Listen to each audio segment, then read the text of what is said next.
John Franklin Candy was born Halloween night 1950 in Newmarket, Ontario.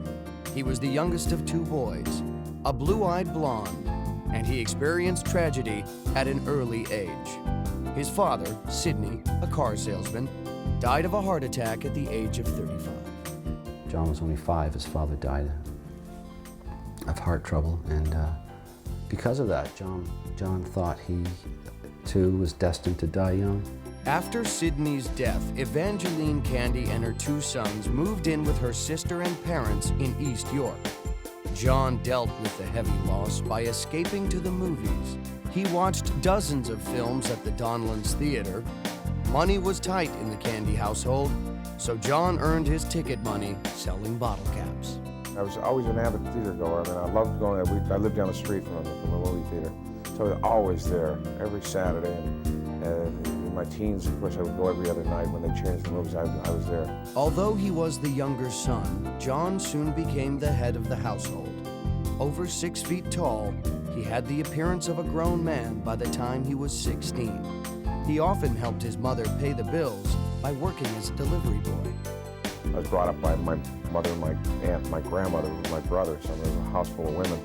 And leaving home was still hard, you know. Those umbilical cords go for a long way, you know. He began to assert his independence at his Catholic high school, Neil McNeil.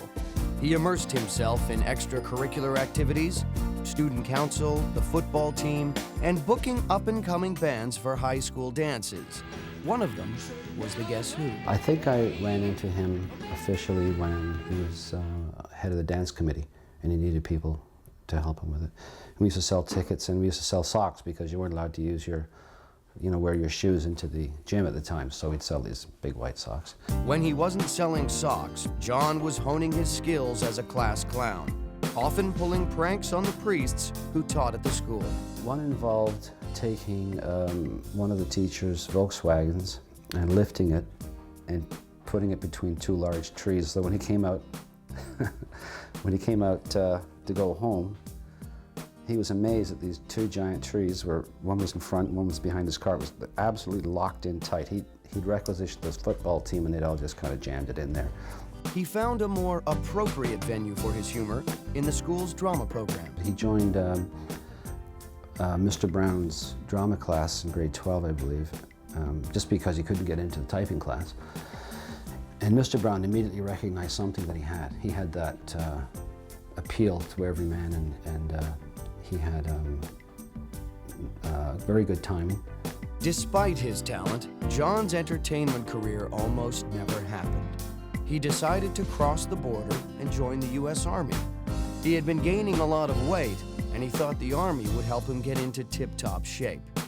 But he was rejected due to an old football knee injury and had to return to Canada. He was very, very disappointed at that. I was thrilled that he wasn't going to go down, but he was very disappointed because he felt he needed a real change in his life, I think. Still searching for his true path, John enrolled in the journalism program at Centennial College in Scarborough. But his heart wasn't in it, and he eventually dropped out to pursue an acting career full-time. While looking for work, John made ends meet in a variety of different jobs, from selling paper products door-to-door to mixing paint. It was while working at the Eaton's department store in downtown Toronto that he met a local talent agent. Struck by his size and boyish charm, she cast him in his first professional acting job. She said, well, gee, we've got a part coming up for a bit part for a football player in a commercial. Would you be interested? I said, sure. So off he went, and he got the part. It was a toothpaste commercial with, I think it was Art Linkletter was in it. So he was really thrilled with the fact that he'd hooked up with a big star, you know. It was during this time that John met fellow actor Dan Aykroyd. Dan recognized John's talent despite his sometimes shy personality and decided to trick John into attending an audition for the famed Second City Theater troupe, which was opening a branch in Toronto. He and another lady convinced him to go to an audition with them. Unbeknownst to him, they had put his name in for the audition, and his name was called, and they pushed him out at the stage, and he was terrified. He didn't want to go. John's nerves didn't show during the audition. The panel was so impressed that they decided to send him to Chicago's Second City to develop his talent more quickly. So, in 1973, John packed his bags and headed for America. It was the beginning of his brilliant comedy career and a period of hard partying off the set. We just thought, John's partying again, and we never thought too much of it at the time. But he probably was a little excessive, I think.